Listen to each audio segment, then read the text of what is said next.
It started with a phone call I'd been waiting my whole life to make.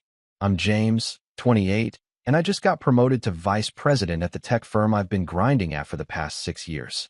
It wasn't some lucky break or a family connection. I built my way up from an entry-level data analyst position, staying late, taking extra projects, earning certifications on the weekends, and flying cross-country for pitches that didn't guarantee a dime. So when the promotion came, I felt like I'd finally broken through. I didn't just want to celebrate. I wanted to share it with the people who'd watched me push through all-nighters in college and pay off student loans with grocery store sushi and instant ramen. That's why I called my parents. I still remember how nervous I was dialing my dad's number, like I was 10 years old again, waiting to show him my A+ science project. He picked up on the third ring, and I didn't waste any time. I told him I'd been promoted vice president. At 28, there was this pause. Not silence, just air. As if he didn't know what to say. Then he chuckled. That's great, James. Really? But, listen. Could you maybe not mention it at Thanksgiving? I thought I misheard him. What? He sighed, then lowered his voice like he was saying something noble. It's just, your brother's in a rough patch right now. His freelance stuff hasn't taken off, and he's feeling pretty down on himself. Your success, it just makes things harder. I stood there with the phone pressed against my ear, still in the parking lot outside work, holding a Vinnie Starbucks I'd bought to celebrate. My promotion email was still open on my phone. I hadn't even processed it all yet, and now my own father was asking me to downplay it so my older brother wouldn't feel bad. For context, my brother, Adam, is 31. He dropped out of college in his second year to follow his passion, which has taken the form of everything from dog photography to custom-made tarot decks. My parents have always supported him, financially, emotionally, and in every other way. Even when he crashed their car, skipped rent, or got fired for personality clashes, they'd rally behind him with endless patience and excuses. He's just creative, they'd say. The world isn't made for people like him. Meanwhile, I've been the safe bet. The one who gets good grades, lands safe jobs, shows up on time, and never rocks the boat. And somehow, being the stable one always meant I was supposed to ask for less. Still, I nodded along on the phone. Yeah, okay, I won't bring it up. But something shifted after that call. It wasn't just disappointment. It was this cold, hollow space that settled into my chest, like a door had quietly shut, and I hadn't even realized I was standing in the threshold. I still showed up for Thanksgiving, of course. My mom made her usual dry turkey. Adam brought his new girlfriend, who spent most of the night talking about how corporate jobs were soul-crushing. My parents beamed as Adam shared his plans to launch a mobile coffee art gallery, whatever that means, and when I offered to help him draft a basic business plan, my mom gave me that look, the one that says, don't smother him. So I kept my promotion to myself. I didn't mention the VP title, the raise, or the fact that I'd been offered equity in a fast-scaling company. Over time, the pattern continued. I stopped bringing things up entirely. When I paid off my car, didn't say a word. When my article got published in a major industry journal, didn't share the link. When I bought my first house, a beautiful 2-bedroom condo just outside the city, something I'd been saving for since I was 22, I signed the papers, moved in quietly, and didn't mention it to anyone but close friends. And you know what? For a while, it actually felt peaceful. There were no backhanded compliments, no uncomfortable silences when I talked about work, no forced comparisons. I existed in my own world, and they existed in theirs. But of course, that couldn't last. The turning point came a few weeks after I moved into my new place. I was at a friend's birthday party, sipping a drink on the rooftop deck when I got a text from my mom. It was just a photo, Adam holding up a painting with the caption, "Your brother's first art sale? We're so proud of him." I gave a polite congrats and put my phone away. I didn't mention the fact that I'd just installed custom bookshelves in my home office, or that I was working on a mentorship program for young analysts. But a few days later, my mom called out of the blue. "You never told us you moved," she said, her voice stiff. "Your aunt saw something on Facebook. One of your friends posted about your housewarming. Did you really buy a house?" There was no warmth in her tone, no excitement, just quiet accusation. "Yeah," I said, keeping my voice even. "I closed on it last month." Silence. "Why wouldn't you tell us?" I hesitated. Then I said the only thing that felt true. "Because it never feels like you want to hear about the good things in my life." The words hung between us like frost. Her response wasn't denial. It wasn't anger. It was something worse, disappointment laced with guilt tripping. That's not fair, James. We love you. You've just changed. You've become so secretive, cold, like you don't want us involved anymore. And that's when I realized something I hadn't been ready to admit until that moment. They didn't want to be involved in my life. They wanted to be involved in his. My accomplishments weren't celebrations, they were threats. Any success I had reminded them of how much Adam was struggling, and rather than push him to grow, they decided to dim my light so he wouldn't feel bad in the shadow. From that moment on, I started pulling away even more. Not out of spite, out of self-preservation. I didn't pick fights. I didn't announce anything. I just stopped offering pieces of myself to people who only took them apart. But as the months passed, their questions started getting more pointed. Their tone more hurt. Why didn't you tell us about the trip to Italy? Why didn't you mention that award you got? Why weren't you in the family group chat last weekend? And eventually, it all boiled over. At a family dinner I hadn't even planned to attend, but showed up for out of politeness. That night, Adam brought up his newest setback, and my dad turned to me with a look that still makes my stomach turn. You've always had it easy, James. Some of us don't get lucky breaks. I blinked. You think this was luck? He shrugged. You were always the golden boy. Things just seemed to fall into place for you. I could feel the anger rise in my throat, but I swallowed it. Until my mom chimed in. You don't have to rub it in with your silence, you know. That was the moment something inside me snapped. Not in an explosive way, but like a rope stretched too tightly for too long. I stood up, put my napkin on the table, and said something I hadn't planned to say, but couldn't hold back any longer. My napkin hit the table with a quiet finality, but inside me, something was screaming. That moment had been building for years. 1,000 tiny paper cuts of being sidelined, silenced, guilt-tripped, and minimized. And now here we were, at a dinner table where the people who raised me were looking at me like I was the problem. Like I was too proud, too cold, too silent. As if I hadn't spent a lifetime trying to make them proud without making anyone else feel small. I'm not rubbing anything in, I said, voice calm but tight. I've just learned that my success only gets celebrated if it doesn't make Adam uncomfortable. My dad opened his mouth like he was about to jump in, but I kept going. You asked me not to talk about my promotion, so I didn't. You told me Adam was struggling and that I needed to tone things down. So I did. You didn't want me to make him feel bad for not having a stable job, or an apartment, I cut myself off before I said driver's license. And I respected that. But now you're sitting here, accusing me of being cold because I didn't tell you about my house. After you made it very clear you didn't want to hear about the good things in my life. My mom blinked like I'd slapped her. That's not what we meant. No, I asked, locking eyes with her. Then what did you mean? Adam, of course, sat there quietly, watching the entire thing unfold with that blank, unreadable expression he'd perfected over the years. The one he always wore when he wanted to pretend he wasn't part of the problem. James, no one's saying you can't be successful, my dad said, his tone careful, measured. We're just saying it's hard for your brother right now. He's been in a tough place. And I haven't, I said, almost laughing. You think getting to where I am wasn't hard? You think I didn't spend nights in a moldy apartment with 2 roommates and a mattress on the floor, eating instant noodles, and calculating how many days I could stretch a $20 bill? You think I didn't want someone, anyone, to be proud of me back then? My voice broke slightly at the end, and I hated that it did. That was the first night I didn't stay until dessert. I walked out into the cold, into my car, and just sat there gripping the wheel. That should have been the breaking point, but it wasn't. Not yet. That moment was like a glass cracking down the middle. The real shatter would come later. After that night, things were weird. Not tense, just awkward. My mom sent a few messages, mostly short texts like, "Hope you're doing okay," or "Adam's opening a pop-up this weekend. We'll be there if you want to join." I never answered. My silence wasn't out of spite. It was just me conserving energy. I didn't have anything left to prove to them, and I'd finally realized that chasing their approval was a treadmill set to infinite. But life didn't pause. If anything, mine picked up momentum. The company sent me to Singapore for a tech conference, where I ended up being a last-minute speaker after someone dropped out. That keynote landed on YouTube and got a decent amount of buzz.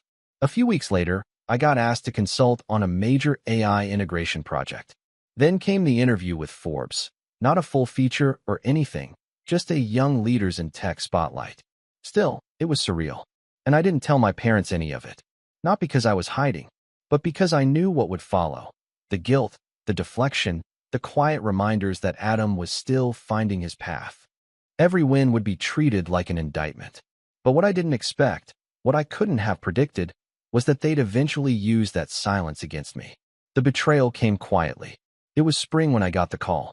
I was in the middle of prepping a big client report when my cousin Danielle rang. She never calls during work hours, so I picked up, worried. "Hey, is everything okay?" There was a pause, then a low, cautious voice. Did you really say you're not helping with the family trust anymore?" I blinked. "What?" "I didn't want to bring it up, but your mom told Aunt Carla that you backed out of the trust. That you said you're too good for the family now. She said you didn't want to be included in the will discussions because it was all beneath you." I stood there frozen, mouse still hovering over a spreadsheet cell. "What are you talking about?" I asked slowly. "I don't know, man. That's just what she said. She made it sound like you cut everyone off and said you were done with the family. Like, permanently." My stomach twisted. I hadn't said anything remotely like that. I hadn't even been part of the trust discussions. I wasn't even aware there were any going on. I hadn't gotten a single message or email. But apparently, my parents had filled in the blanks for me. "Thanks for telling me," I said, heart pounding.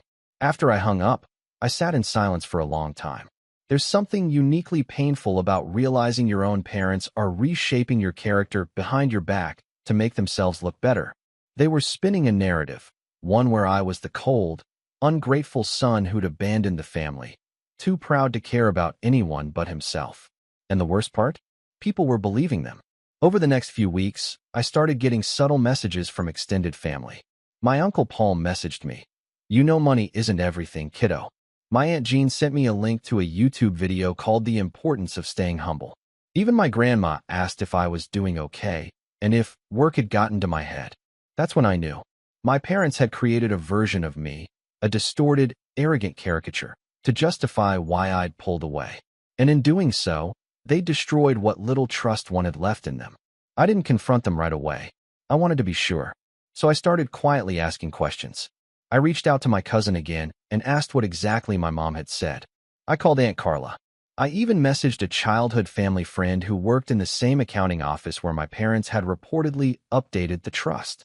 Everything pointed to the same pattern. My parents had told everyone I'd opted out, that I'd rejected the family, that I didn't want to be involved in future planning because I was too successful now and didn't want to be weighed down. They'd taken my silence and weaponized it. That was the breaking point. Not the phone call after my promotion, not the cold Thanksgiving, not the family dinner where they told me I'd had it easy. It was this, the realization that they had twisted my absence into a betrayal, not only refusing to take accountability, but actively turning others against me. That finally severed whatever fragile hope I'd been holding on to. Because I could forgive misunderstanding. I could even forgive emotional neglect. But this was betrayal. And now I was done playing nice. I started planning, not out of pettiness, but out of necessity. I was going to confront this. But not with yelling, not with arguments. I'd spent years being quiet. Now it was time to speak. And when I did, I was going to make sure they finally heard every single word. The days after that realization felt strangely quiet. Not peaceful, quiet. Like standing in the aftermath of a storm where everything had been upended, but nothing had been cleaned up yet. I didn't sleep much. Didn't eat right either. I went through the motions of work, answering emails, sitting in meetings, leading calls like nothing had changed. But inside, I felt gutted. I'd always known the love in my family was conditional. I just hadn't realized how easily I could be rewritten in their story as the villain. And it wasn't just the lies. It was the way no one, not a single person, called to ask me my side of things. They all just accepted the version my parents had offered.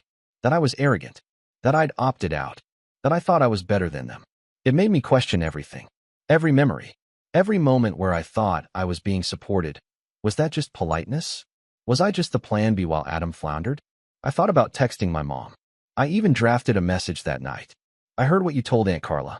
I never said any of that. Why are you telling people I abandoned the family?" But I didn't send it. Not yet. Because I knew what would happen.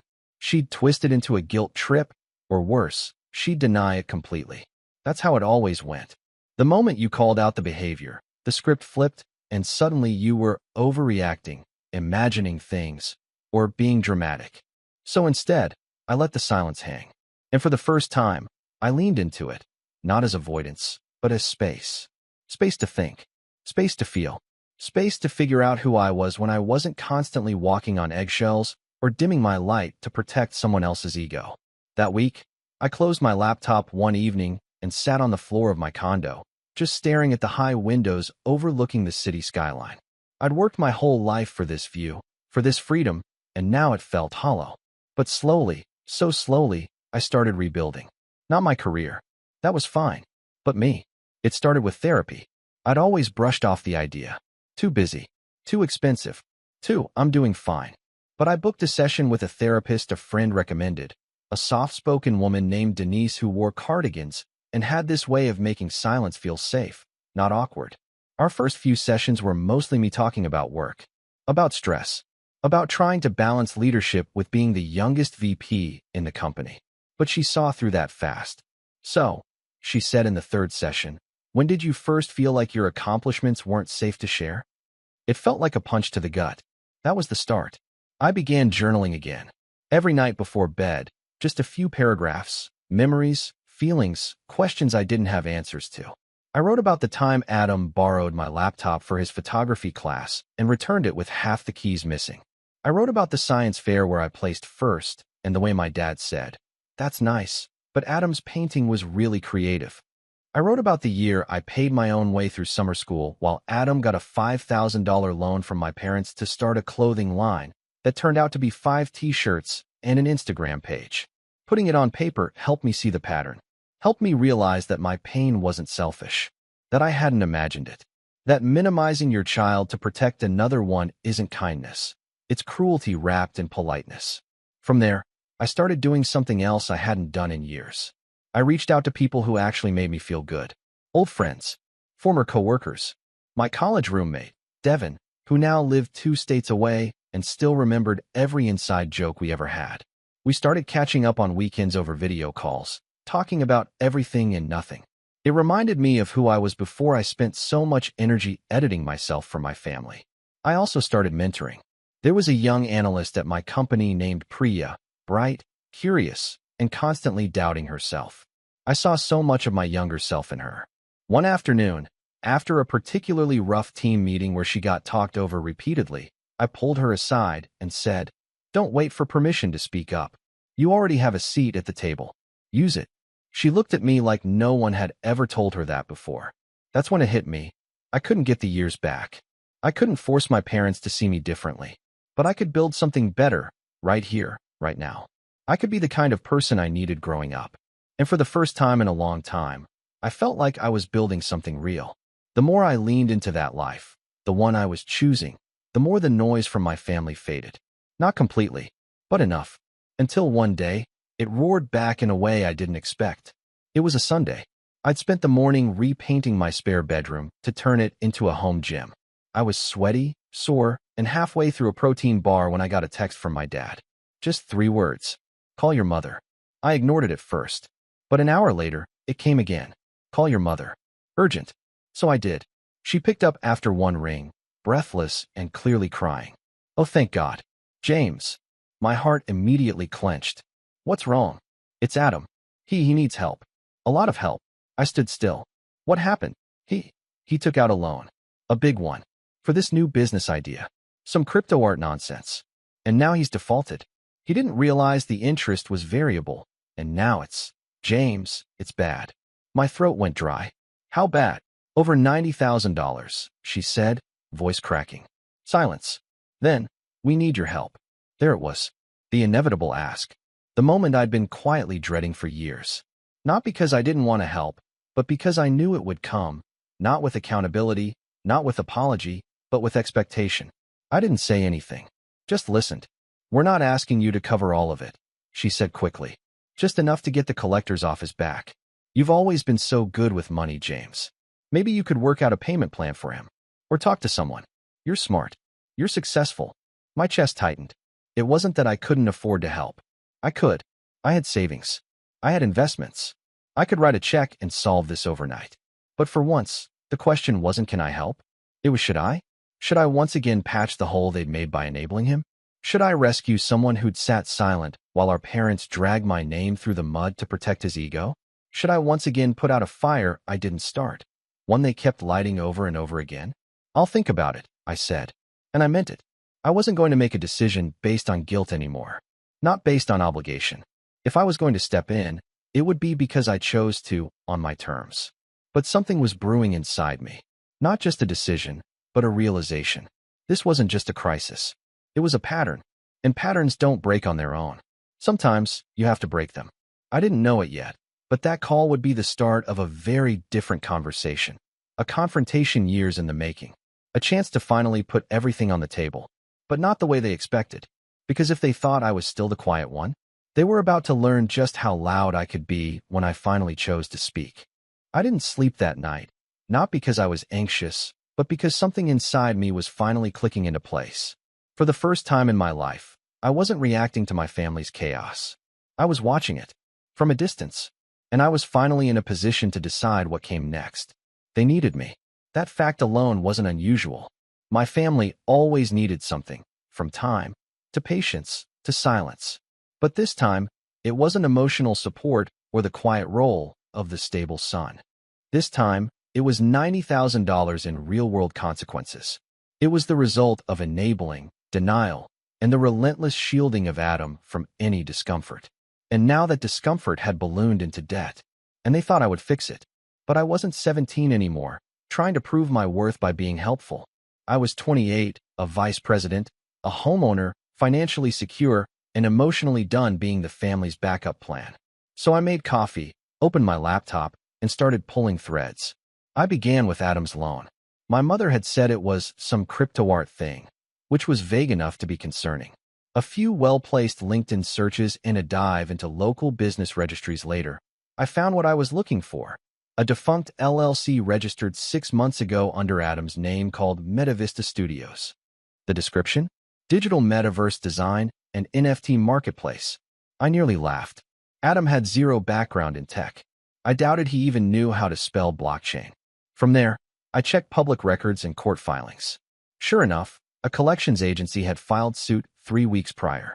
The documents showed that Adam had defaulted on a private loan from a fintech startup that offered high-risk funding to entrepreneurs with no collateral. The interest rate? 22.7%. Variable. The total amount owed, including penalties? $93,482.47. It was worse than I thought. And it wasn't just bad financial judgment. It was reckless, impulsive, and incredibly naive. He had no business plan, no track record, and no idea what he was doing. But because he was used to being shielded, I'm sure he assumed someone, me, would eventually catch him. He was right, but not in the way he expected. I took a walk to clear my head. It was early morning, the city still quiet except for a few joggers and the occasional dog walker. I passed a bakery, the smell of fresh bread wafting out into the street, and that's when it hit me. This wasn't just about money. It was about the story. My family had been telling a story for years, that I was successful because I had it easy, that Adam was struggling because the world was unfair, and that my role was to stay quiet and supportive while they poured every ounce of sympathy into his latest mess. But what if I told my version? What if I flipped the narrative? What if, instead of bailing Adam out silently, I laid everything bare and made them look at what they'd done? That afternoon, I called my financial advisor. I asked about the legalities of buying debt, specifically, whether a private party could purchase a defaulted loan from a collections agency. As it turns out, in most states, they can. It took me 2 weeks of quiet work. During the day, I played the role of calm, competent VP. At night, I dug through court filings, debt acquisition processes, and private investor agreements. I didn't tell anyone what I was doing, not even my closest friends. This wasn't petty. This was surgical. By week 3, I had what I needed. I contacted the collections firm listed in the lawsuit. I introduced myself as a private party interested in acquiring the debt. At first, they brushed me off. But I persisted, offered a clean, lump sum payment just under the full amount. To them, it was a win. They didn't care who got stuck with the debt, just that they were paid. And so, for $81,000, I became the legal owner of Adam's defaulted loan. Let that sink in. While my parents were calling me cold and secretive, I was signing papers that made me the sole creditor of the very mess they'd tried to dump on my lap. And now? Now I had control. Not to humiliate him, not to destroy him, but to finally force accountability. To make them all see, really see, what happens when you spend a lifetime protecting someone from consequences. The opportunity came 2 weeks later. My mother called again. She sounded more desperate this time, the guilt sharper. "James," she said, "we're scared. Adam's been avoiding the calls.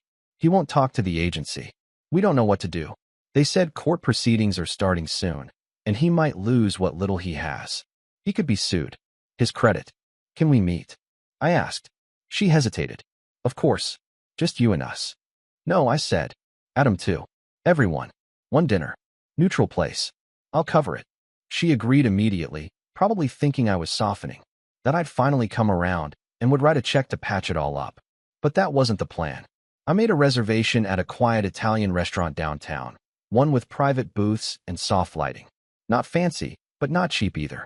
Enough to set a tone. I wore a dark suit. Not to intimidate, just to be unmistakably composed. I wanted to walk in and remove every last trace of the emotional, dramatic younger son they kept trying to paint me as. They arrived 10 minutes late, as always. Adam looked tired, his hair messy, wearing an old hoodie and sneakers. My dad looked stern. My mom looked hopeful. Too hopeful. "Thanks for meeting," she said as they sat down. "We appreciate you making time." I nodded. I wanted to talk in person. Too much has been twisted already. She blinked. "Twisted?" I ignored it and turned to Adam. "You know what this is about?" He shrugged. "Yeah. Look, man, I screwed up. I just thought." "No," I interrupted. "This isn't a conversation about feelings. It's a conversation about facts." I pulled out a small envelope and placed it on the table. "This," I said, "is the debt transfer agreement. As of last week, I'm the legal owner of your loan." The silence that followed was unlike anything I'd ever heard. It wasn't just shock, it was implosion. My dad's mouth opened, then closed. My mom's face paled. Adam looked like I'd just handed him a death sentence. "You what?" he whispered. "I bought it," I said. "Every cent. Your contract, your default, your future collection activity. It's all under my control now." My mom's voice shook. "James, why would you do that?" "To protect the family," I said smoothly. "Just like you asked." No one spoke. I leaned forward slightly, keeping my voice calm. But I didn't do it to erase it. I did it so we could all finally be honest. "Honest?" Adam spat. "What are you talking about?" "I'm talking about the fact that every time you mess up, someone else pays the price. That you've been allowed to make reckless decisions with zero accountability, while I've been expected to be quiet, generous, and invisible. I bought your debt so I could decide how it ends. Not a court. Not a collector. Me." He scoffed. "So what? You're gonna sue me?" "No," I said. "Not unless you lie again." I slid a second paper across the table. It was a simple, 3-page agreement. "I'm offering to forgive the loan. Fully, under one condition. You write a statement, witnessed and signed, acknowledging the loan, the default, the impact on our family, and the fact that our parents covered for you." "What?" my mom said, her voice rising. "James, that's not fair." "No," I said firmly. "What's not fair is watching a family rewrite history to protect a lie. I want the truth. That's it. In writing. Not for public use. Not for blackmail. Just for closure. My closure." Adam stared at the paper. "You can't be serious." "I am." And I was. Because forgiveness without truth is just more enabling. And I'd done enough of that for a lifetime. I didn't care if he signed it. I didn't care if they stormed out. This wasn't about them anymore. It was about me. Adam didn't say anything for a full minute. He just sat there staring at the paper in front of him like it was something radioactive. His face shifted between disbelief, anger, confusion, then something I hadn't seen in years. Shame. Real, raw shame. Not the performative kind he used when our parents scolded him for wrecking the family car or dropping out of yet another career path. This was something deeper. Like he finally realized that the safety net had been yanked out from under him, and that the only person still willing to catch him was demanding he own what he'd broken. "You want me to admit I'm a screw-up," he said quietly, barely above a whisper. "No," I replied, calm and level. "I want you to admit the truth. That you made a choice. That our parents protected you from the fallout. That I was brought in to clean up your mess not because I volunteered, but because I was expected to." He didn't look up. My mom leaned forward, her voice trembling. James, sweetheart, please don't do this. This isn't who you are. I turned to her slowly. Isn't it? Because for the past 10 years, who I've had to be is the one who stays quiet, who hides his success so Adam doesn't feel bad, who's expected to be the adult while everyone else plays pretend. So if finally asking for honesty makes me someone you don't recognize, that says more about you than it does about me. Her mouth opened, but I held up my hand. I wasn't finished. You didn't raise two sons. You raised one mirror and one masterpiece. And every time I showed you a version of myself you didn't like, too confident, too successful, too different, you turned the mirror to the wall. The table went still. I could tell they hadn't expected this version of me. This wasn't the stable James who made polite excuses and sent holiday cards even when he was hurt. This was the James who'd finally stepped into his own power and wasn't asking for permission to use it. Adam slid the paper toward him. His hands trembled slightly as he picked up the pen. What happens if I sign? You walk away free, I said. The debt's cleared. I'll send confirmation to the credit bureau, and the case gets closed. And if I don't, then we go to court, I said flatly. And when the judge asks why the debt was transferred, I'll hand over the entire paper trail. And I'll answer every question. Under oath. He exhaled, and for a moment I thought he might argue, or tear the document, or storm out. But instead, he signed. In silence. He signed the statement, acknowledging the debt, the loan, and the fact that our parents had misled the extended family about my supposed abandonment. He didn't apologize. Not directly, but I didn't need him to. The truth was enough. I took the papers, placed them neatly back into the envelope, and stood. Thank you, I said. My dad finally spoke. This feels extreme, James. I turned to him. Extreme is rewriting someone's character to protect someone else's pride. Extreme is letting lies stack up for years because the truth is uncomfortable. I didn't create this situation. I just stopped pretending it didn't exist. My mother looked like she might cry, but I didn't flinch. Not this time. I'm not doing this to hurt you, I added. I'm doing this to heal me. Then I left. No dramatic walkout. No slamming doors. Just quiet resolve. A sense of closure I hadn't felt in years. I walked out of the restaurant and into the cool night air, my breath visible against the city lights. I didn't look back. The fallout came quietly. Within a week, I sent Adam the formal debt release letter. I attached the cleared balance statement and marked the loan account as settled with zero owed. He responded with a single-word email, received. I never heard from him again. Not out of anger, I suspect, but because there was nothing left to say. For the first time in his life, he'd had to face the consequences of his choices, without a parachute. And though I'd ultimately let him walk free, he'd done so by confronting what he'd spent years avoiding. My parents tried to patch things up a few times. A text here, a voicemail there, a generic thinking of you card that arrived in the mail 3 weeks later with a handwritten note. We miss you. Family should stick together. No apology. No acknowledgement. Just a vague wish for reconciliation, as if that would erase everything. I didn't respond. Not out of cruelty, but because I was done playing the game where silence equaled forgiveness. Instead, I focused on building something new. I kept mentoring.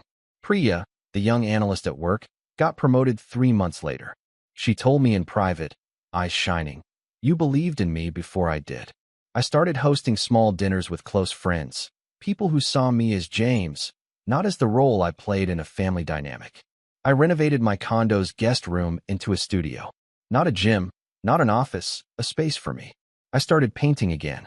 Badly at first, but it felt good to make something just for the joy of it. And one Sunday, I sat on my balcony with a glass of wine, watching the sun set behind the skyline, and realized something. I didn't need to prove my worth to anyone anymore. Not through silence. Not through rescue missions. Not through being the good son. I just had to be. A few months later, my cousin Danielle called. "You know," she said, "your parents are still telling people you overreacted." I chuckled. "Let them. But doesn't it bother you?" I thought about it. Then I smiled. "No," I said, "because I have the truth, and I don't need anyone's permission to live in it." That night, I took the signed statement from Adam, sealed it in a folder, and locked it in my filing cabinet. Not out of pettiness, not to hold it over him, but as a reminder that silence is not peace. That family should not require self-erasure. That telling your story is not betrayal. and that sometimes the most powerful revenge isn't destruction, it's clarity. The kind that sets you free. I didn't burn the bridge. I just finally saw it for what it was and chose to build a better road.